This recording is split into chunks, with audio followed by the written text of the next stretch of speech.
मैं आ गया भैया। अरे ये क्या? 2 मिनट। वो भैया, आप यहाँ पर? ये है क्या जीजू? हाँ भैया, यही है आपके जीजू। अच्छा अच्छा, लेकिन तू तो बोल रही थी कि तू बहुत बड़े घर में रहती है, आलीशान मकान है, 5-6 नौकर चाकर है, कार में घूमती है। कैसे कपड़े पहन रखे हैं तूने? और ये झाड़ू पोछा क्यों कर रही है रोड पे? अरे नहीं भैया, आप गलत समझ रहे हो। ये जो पीछे बिल्डिंग देख रहे हो ना, इसी बिल्डिंग में इनके 2-3 फ्लैट हैं और यही नहीं, बहुत सारी प्रॉपर्टी है इनकी। तो मैंने सोचा कि इन फ्लैटों में बहुत ज़्यादा गंदगी हो रही है और मेरे ही तो फ्लैट हुए ना, तो मैंने सोचा अपने ही घर में ऐसे झाड़ू पोछा करने में कैसी शर्मिंदगी, इसलिए मैं साफ सफाई कर रही थी भैया इधर। है ना राहुल, यही कर रही थी ना मैं। सही है बहन, फिर तो लगता है बहुत पैसे वाले हैं जीजू। हाँ, पैसे वाले तो हैं ही, पर भाई आप अचानक से इधर कैसे आए? आपको मेरा पता कैसे मिला? अरे तेरा एड्रेस नहीं पता था मुझे, क्या है ना, काम के सिलसिले में शहर आया था तो दूर से ही पहचान लिया तुझे, तो सीधा तुझसे मिलने चला आया। मुझे नहीं पता था साथ में जीजू भी दिख जाएंगे। अब जीजू यहाँ मिल ही गए तो चल घर दिखा। जीजू उठाओ यार ये सामान। नहीं भैया, अभी घर नहीं दिखा सकते। वो मैंने आपको बताया ना, मैं साफ सफाई करने आई थी, लॉक कर दिया। अभी तो घर बंद कर दिया और वैसे भी इनको बहुत ज़्यादा लेट हो रहा है तो ये अभी जा रहे थे, तो अभी तो नहीं दिखा सकती आपको, कभी और दिखा दूंगी। अरे बहन कैसी बात कर रही है तू? मेरा कौन सा रोज रोज यहाँ पर चक्कर लगता रहेगा? देख काम के सिलसिले में आया हूँ, आज नहीं तो कल काम पर चला जाऊंगा, फिर मिलना थोड़ी होगा तुझसे। आज यहाँ पर आया हूँ, लगे हाथ घर देख लेता हूँ तेरा। क्यों जीजू बताओ, सही कह रहा हूँ ना मैं? भैया आप पागल वागल हो क्या? आपको समझ में नहीं आ रहा? मैं मना कर रही हूँ आपको, आप फिर भी एक ही रट लगा के बैठे हुए हो। अभी नहीं दिखा सकते घर, कभी और दिखा देंगे। और वैसे भी इनको बहुत जल्दी गुस्सा आता है, ये बिल्कुल भी बर्दाश्त नहीं करते अगर ये ऑफिस में लेट पहुंचे तो। ये ऑफिस में जा रहे हैं भैया, अभी आप ऐसे जिद लगा के बैठोगे ना तो इनको गुस्सा आ जाएगा और सारा का सारा गुस्सा मेरे ऊपर निकलेगा। मैं बहुत देर से नोटिस कर रहा हूँ, तू मुझे यहाँ से भगाने की कोशिश कर रही है। अरे तू मेरी अपनी बहन है, कोई भला अपने भाई को ऐसे भगाता है क्या? वो भी तेरे ससुराल में आ रखा हूँ मैं। अरे तू मान सम्मान रख मेरा, लेकिन तू तो मुझे भगाई जा रही है। अरे जीजू समझाते नहीं हो क्या कुछ? मुझे नहीं पता भाई, मैं तो तेरा घर देख के रहूंगा। चल चल। अरे नहीं दिखा सकते ना घर। हाँ सही बात है, कैसे दिखाएगी घर? घर भी तो होना चाहिए उसके लिए। क्या मतलब भैया? मतलब ये कि इसी ऑफिस में नौकरी लगी है मेरी, जिसे तू अपना घर बता रही है। अब तो मुझे बताएगी कि तूने मुझसे झूठ बोला तो क्यों बोला? भैया माफ़ कर दीजिए, पर मेरे पास और कोई दूसरा रास्ता नहीं था झूठ बोलने के अलावा। आपको तो पता है ना, मैंने भाग के शादी की थी और कितना नाम खराब हुआ था आप लोगों का। जिस लड़के से भैया मैंने भाग के शादी की थी ना, उस लड़के ने मुझे धोखा दे दिया। वो बहुत ज़्यादा नशे करता था और नशे करने के बाद मुझे मारता था, पीटता था। मैं ही सारा काम करती थी घर का, और जब मैं काम करके घर आती थी तो वो मेरे से सारे पैसे छीन लेता था। अरे तेरे साथ इतना सब कुछ हो गया और तूने हमें बताया भी नहीं। चल मानता हूँ कि मम्मी पापा तुझे नहीं समझते, लेकिन हम तो बखूबी समझते हैं ना अपनी बहन को। अरे हमसे तो बताते कम से कम, हम ले चलते तुझको घर काहे नहीं आई तू? भैया मैं वापस कैसे आ सकती थी? मैंने आपको बताया ना, मैंने आपका पहले ही बहुत नाम खराब कर दिया था, और अब जब वापस आती तब माँ बाप को और आपको और ताने मिलते, पड़ोसी पूरा समाज आपको थू थू करता। तो इसकी वजह से मेरे अंदर बिल्कुल भी हिम्मत नहीं हुई भैया घर वापस आने की। ना चाहते हुए भी मुझे ये काम करना पड़ा। और भैया अब मैंने उस लड़के को छोड़ दिया है, मैं अपना काम कर रही हूँ। अब मैं अकेले रहना सीख गई हूँ। ये हमारे ऑफिस के बॉस हैं और मैं इन्हीं के यहाँ काम करती हूँ भैया। मतलब तू इतनी बड़ी हो गई कि खुद के फैसले खुद ही लेने लग गई? अरे एक बार भी नहीं सोचा कि इस बारे में अगर तेरे भाई को पता चलेगा, मम्मी पापा को पता चलेगा तो उन पे दुखों का पहाड़ टूट पड़ेगा। सच में आजकल के बच्चे ना पागल हो चुके हैं। प्यार ने इनकी आंखों पे पट्टी बांध दी है। देख ले प्यार का नतीजा क्या होता है, देख ले।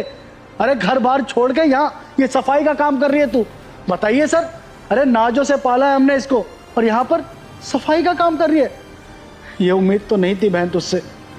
देख तूने जो छुपाना था छुपा लिया, और जो तेरे साथ होना था हो गया, लेकिन अब इससे ज़्यादा गलत नहीं होने देंगे। अब हम यहाँ पर काम करेंगे और तेरे को काम करने की कोई ज़रूरत नहीं है, और ले चलते हैं तेरे को घर, देखते हैं कोई क्या बोलता है। अरे हम देंगे सबको जवाब, लेकिन तुझे तुझे ये काम नहीं करने देंगे। अरे नहीं भैया, मैं उस घर में वापस कैसे जा सकती हूँ? मम्मी पापा मेरे को कभी भी एक्सेप्ट नहीं करेंगे, मुझे पता है। मैंने गलती ऐसी की है। अरे पागल हो गई है क्या? तेरे को इतना खुश रखा है बचपन से, और अब तेरे को ऐसे झाड़ू पोछा लगाते हुए देखेंगे? अब अच्छा लग रहा है क्या हमें? हम तुझे ऐसे नहीं रख सकते। हम तेरे को लेके जा रहे हैं, बस बात खत्म। सर, आज के बाद ये यहाँ पर काम नहीं करेगी, और अगर आपको कुछ बुरा लग रहा है तो निकाल दीजिएगा हमें भी नौकरी से, लेकिन एक भाई अपनी बहन को ऐसे नहीं देख सकता। अरे नहीं, मुझे कोई बुरा नहीं लगा, और मैं तुम्हें नौकरी से भी नहीं निकाल रहा। और अंकिता, तुम्हारे भैया बिल्कुल सही कह रहे हैं। तुम्हें इस वक्त अपने घर जाना चाहिए और अपने माँ बाप को सब कुछ सच बता देना चाहिए जो भी तुम्हारे साथ हुआ है। और अगर उन्होंने तुम्हें नहीं अपनाया तो तुम उसकी चिंता मत करो। मेरे पास तुम्हारे लिए इससे भी अच्छी नौकरी है, लेकिन फ़िलहाल तुम्हारे भाई के साथ जाना ज़्यादा ज़रूरी है, तो तुम उसके साथ जाओ। पर भैया चलो अब सर, कल से ज्वाइनिंग करते हैं हम। ठीक है, फिर आप 2 तारीख को आ जाना। आओ। दिमाग के नाम का चीज नहीं है एकदम। हाँ जी, बोलिए। नमस्ते। नमस्ते। वो आपके पास कुछ कपड़े होंगे क्या सर्दी के, जो आपके लिए खराब हो, वो आप मुझे दे दीजिए। सर्दी के कपड़े? अरे भैया, आप पागल वागल हो क्या? सोसाइटी के लोग आपको सैलरी नहीं देते हैं जो आप यहाँ पे आकर के कपड़े मांग रहे हो? नहीं है कोई कपड़े वपड़े, चलो जाए ऐसे। साहब, एक बार देख लीजिए ना, कुछ भी हो तो दे दीजिए। एक स्वेटर भी चलेगा। अरे भैया, होते तो मैं आपको दे देती, लेकिन नहीं है मेरे पास कपड़े, और सारे कपड़े ना हमारे बहुत महंगे हैं जो कि आप नहीं पहन पाओगे। चलो जाए ऐसे, इतना टाइम नहीं है मेरे पास कि मैं अब आपके लिए कपड़े निकालने लगूं। नहीं क्या है, कहाँ से आ जाते हैं। अरे जतिन, क्या हुआ? ठंड लग रही है क्या? नहीं साहब, ठंड कहाँ लग रही है? अरे पागल हो गया तुम? कहाँ पे जा रहे हो और बोल रहे सर्दी नहीं लग रही? कपड़े क्यों नहीं पहन के आए घर से?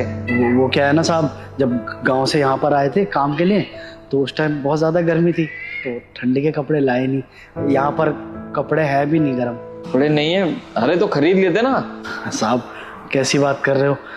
15-16 हज़ार रुपये कुल सैलरी होता है गार्ड का। अब ऐसे में कपड़े खरीदे, घर पे भेजे, यहाँ का किराया देखे या सबका खाना पीना देखे। बाकी कोई नहीं, आज है थोड़ी सी सर्दी ज्यादा, और कुछ नहीं। आज नहीं है, आने वाले दिनों में तो सर्दी बहुत ज्यादा बढ़ने वाली है, तब क्या करोगे? कोई नहीं साहब, कर लेंगे, थोड़ा बहुत एडजस्ट तो करना ही पड़ेगा। अरे एक बात सोचो, घर पे तुम अकेले कमाने वाले हो, अब कल को तुम्हें कुछ हो गया तो क्या जवाब दोगे अपने घर पे? अगर बीमार पड़ गए ना सर्दी में तो लेने के देने पड़ जाएंगे। चलो मेरे साथ, मैं तुम्हें कपड़े देता हूँ ऊपर से लाके। पहले आप ही के घर पे गए थे साहब, वो मैम साहब ने बोला कि कपड़े ही नहीं है आपके। मना कर दिया? शायद उसे पता नहीं होगा कि कपड़े कहाँ रखे। कोई नहीं, तुम यहीं बैठो, मैं भी लेकर आया। अंकिता यार, वो कुछ सर्दी के कपड़े होंगे ना मेरे पिछले साल के, वो एक बार दे देते। अच्छा, वो गार्ड मिल गया होगा तुम्हें, है ना? उसने बोल दिया होगा कि कपड़े दे दो साहब। अरे कितना बेशर्म है वो, ऊपर आकर के भी कपड़े मांगे थे उसने, मैंने मना कर दिया तो तुम्हें पकड़ लिया कि तुम दे दो। उसको सैलरी नहीं देते क्या हम लोग, जो इस तरीके से सबसे भीख मांगता रहता है कपड़ों की? अरे तो क्या हो गया यार, पिछले साल के कपड़े हैं, मैं कहाँ पहनता उनको? वैसे भी उसके काम आ जाएंगे, वो 1-2 बार ही तो पहने हुए हैं, दे दो ना निकाल के उसको। अरे पता नहीं क्या है, और इतनी सैलरी ना उसकी बहुत है जितनी हम देते हैं उसको, सब कुछ निपट सकता है, लेकिन नहीं, हर दूसरे दिन आ जाता है कि कभी दिवाली दे दो, कभी होली दे दो, कभी कुछ दे दो, कभी कुछ दे दो। गर्मी में उसको गर्मी के कपड़े दे दो, सर्दी में उसको सर्दी के कपड़े दे दो। सब कुछ हम करेंगे तो वो क्या करेगा? और वैसे भी उसको जितनी सैलरी मिलती है ना, इनफ है। पता नहीं क्या हर दूसरे दिन आ जाता है। और तुम्हें तो पता ही है सर्दियों के कपड़े कितने महंगे आते हैं, कोई भी सस्ता कपड़ा नहीं है मेरे पास जो मैं उसको दे सकूं। अंकिता, वो कपड़े पड़े पड़े सड़ जाएंगे, और उन कपड़ों का तुम करोगी क्या? आज नहीं तो 10 दिन बाद तुम उसको फेंक दोगी। अरे इससे बढ़िया किसी के काम आ जाएंगे, वो दे दो उसको, क्या दिक्कत है? अगर उसको वो कपड़े दे भी दोगी तो क्या फर्क पड़ेगा अंकिता? फर्क पड़ता है राहुल, एक बार जब बाहर जाएगा ना और दुकान में जाकर के पूछेगा जरा कपड़ों के रेट, तब जाके पता चलेगा उसको कि कितने महंगे कपड़े आते हैं। जो दूसरों का घर में जाएगा और गेट खटखटाने लगेगा कि कपड़े दे दो। फ्री में पैसे आ रहे हैं सबके पास, है ना? बस इसी के पास नहीं आ रहे। तुम्हें भी उसको देने की कुछ जरूरत नहीं है, मना कर देना अगली बार आएगा तो। अच्छा, जरा सोचा अंकिता तुमने, उसकी कितनी सैलरी है? अरे 10-15 हजार रुपए उसकी सैलरी है। अब एक बार सोचो ना, 10-15 हजार में वो क्या क्या मैनेज करता होगा। अपने गांव में भी पैसे भेजता है, यहाँ का भी रेंट भरता है, अपने खाने का खर्चा भी चलाता है, उसके बाद वो कपड़े कैसे खरीद पाएगा? एक बार सोचा भी है तुमने? तो जो कपड़े पड़े हैं वेस्ट ही तो है यार, मैं पहनने वाला नहीं हूँ उसको, मैं तो वैसे ही नए कपड़े ले आऊँ इतने सारे। अगर वो कपड़े वो पहन लेगा तो उसमें क्या दिक्कत आ जाएगी? और जरूरतमंद की मदद कर दोगे ना तो आप छोटे नहीं हो जाओगे। भगवान ने हमें इतना सक्षम बनाया है अंकिता कि हम किसी की मदद कर सके, तो हमें मदद करनी चाहिए ना। पर एक बार ये सोचो अंकिता, तुम यहाँ पे कंबल में बैठी हुई हो तब तुम्हें इतनी सर्दी लग रही है, तो वो सोचो पूरी रात एक शर्ट में बाहर बैठा रहता है, उसको कितनी ठंड लगती होगी। और भगवान ना करे अंकिता कल को कुछ उसको हो गया तो बेचारे का यहाँ पे परिवार भी नहीं है जो उसकी देख रेख कर सके। हाँ यार राहुल, सही तो कह रहे हो आप। 15,000 में उसका कहाँ ही गुजारा होता होगा। हम लोग तो घर पे रहते हैं, घर पर भी हीटर चला देते हैं, उसके बाद भी सर्दी लगती है। और वो पूरी सर्दी की रात बाहर ही बिता देता है। पता नहीं उसको कितनी ठंड लगती होगी। और वैसे भी उन पैसों में घर चलाना बहुत मुश्किल है। वो तो वैसे भी गांव भी भेजता है ना अपने पैसे। और यहाँ पे भी उसका शायद रेंट का ही मकान है, उसके पैसे भी देता होगा। तो इतना सब कुछ मैनेज इतनी सी सैलरी में कैसे ही करता होगा। फिर इसके बाद वो सर्दी के कपड़े भी खरीदे। खामखा मैंने उसको इतना सब कुछ सुना दिया। इतनी बहस से अच्छा अब मैं उसको 1-2 जैकेट ही दे देती तो अगला खुश हो जाता। चलो कोई बात नहीं, दे रहा है दुरुस्त है, तुम्हें समझ तो आ गया। अब एक काम करो, मेरे पुराने सर्दी के कपड़े जो भी है ना वो निकाल दो, मैं उसको दे देता हूँ। राहुल, निकालने की ज़रूरत नहीं है, मैंने वो रखे हुए थे, मुझे लगा मेरे किसी काम के नहीं है तो मैं फेंकाऊंगी। मैं उसे ही दे देती हूँ कपड़े जाकर के। ठीक है।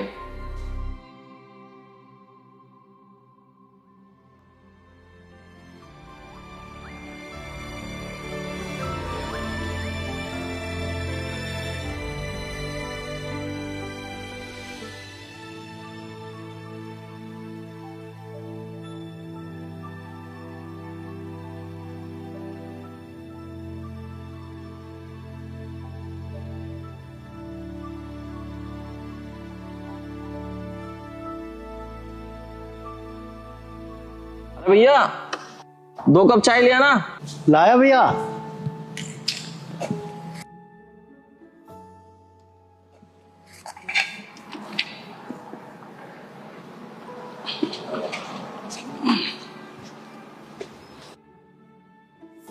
ये चाय। कितने रुपए हो गए भैया? 10 रुपये हो गए भैया। 10 रुपए? हमने 2 कप चाय लिए, ये तो 1 कप के पैसे मांग रहे हो आप। और 2 कप लिए तो 20 रुपए होने चाहिए ना, 10 रुपए क्यों? हाँ, वो दीदी के लिए फ्री है। फ्री है? लेकिन क्यों भाई? वो क्या है ना भैया, मेरे दुकान पे जो भी महिलाएं आती है ना उन सबको मैं फ्री में चाय पिलाता हूँ। सभी को? हाँ। लेकिन क्यों? बस ऐसे ही। ऐसे ही? अरे भाई कोई सोना वगैरह गड़ा हुआ है क्या तुम्हारे पुरखों का? ये दुकान ऐसे ही दिखावे के लिए बना रखी है? ऐसा तो तू अपना नुकसान कर रहा है। नुकसान क्या है भैया इसमें? इतना तो कमाई लेते हैं कि सुबह शाम 2 टाइम का रोटी आ ही जाता है। नहीं भैया, इसके पीछे कुछ ना कुछ तो रीजन होगा, बताओ ना। कारण तो है दीदी, लेकिन अगर मैं बताऊंगा ना आप लोगों को तो आप लोगों को थोड़ा अजीब लगेगा। अरे भाई हमें क्यों अजीब लगेगा, हमें तो जानना है। बल्कि तुम ऐसा क्यों कर रहे हो? 1 महीना पहले ना मेरी माँ मुझे छोड़ के चली गई और ये दुकान भी वही चलाती थी। अब वो तो है नहीं तो ये दुकान मैं ही चलाता हूँ। क्या है ना, बहुत प्यार करती थी हमसे, उनके प्यार के लिए तरस जाता हूँ। बहुत याद आती है उनकी। पता है दीदी, बहुत प्यार करती थी वो हमसे और हम भी अपनी माँ से बहुत प्यार करते हैं। बस इसीलिए मैं सारी महिलाओं को फ्री में चाय पिलाता हूँ और जब ऐसा करता हूँ ना तो मुझे बहुत अच्छा लगता है। और जब दीदी को चाय पिला रहा था ना तो ऐसा नहीं लग रहा था कि दीदी को चाय पिला रहा हूँ, ऐसा लग रहा था कि मैं मेरी माँ को चाय पिला रहा हूँ, उनकी सेवा कर रहा हूँ। मेरी ज़िंदगी में ना मेरी माँ ही मेरे लिए सब कुछ थी। अब वो नहीं है तो उनकी बहुत याद आती है। बस इसीलिए थोड़ी सेवा भाव कर देता हूँ महिलाओं के लिए। ऐसा करके ना मुझे बहुत अच्छा लगता है। वही बात है, ये बात अगर मैं किसी को बोलने जाऊँगा तो बड़ा अजीब लगता है। अब जो बात है वो तो बस यही है, मैं अपनी माँ को ना अपने ख्यालों से कभी दूर नहीं करना चाहता और ना ही कभी करूँगा। बस जब तक ये चाय की दुकान है ना तब तक मैं औरतों को फ्री में चाय पिलाता रहूँगा। क्या बात है भैया, सच में आपकी तो बहुत ज्यादा जबरदस्त कहानी है। हाँ भैया, और आपको पता है आपकी मम्मी अभी ऊपर से आपको देख रही होंगी और बहुत खुश हो रही होंगी, आपको आशीर्वाद भी दे रही होंगी। मैं भी यही चाहता हूँ दीदी कि जब भी मुझे देखे ना खुद देख के खुश रहे, मुझे आशीर्वाद दे। मुझे ही क्या, मैं तो कह रहा हूँ बस सबको ही आशीर्वाद दे। भैया अब कोई आया है शायद आपकी दुकान में। हाँ हाँ, आया लगता है कोई दुकान पे आ गया है। ठीक है आप लोग पीजिए, हम चलते हैं। नमस्कार। ठीक है जी। राहुल, मैं ना आपसे इन्हीं के पास आया करूंगी चाय पीने। सही कह रही हो, हमारे घर से थोड़ा ही तो दूर है, हम भी यहीं आ जाया करेंगे चाय पीने के लिए। सही में, अब से जितना भी ऑफिस का स्टाफ है ना, सबको यहीं पे सजेस्ट करूंगी चाय पीने के लिए। सच में क्या बंदा है यार, आज के ज़माने में ऐसे लोग बहुत ही कम मिलते। भले ही ये महिलाओं को फ्री में चाय पिलाता होगा, लेकिन मैं इसका नुकसान नहीं होने दूंगा। तुम एक काम करो, गाड़ी में बैठो, मैं एक बार आती हूँ।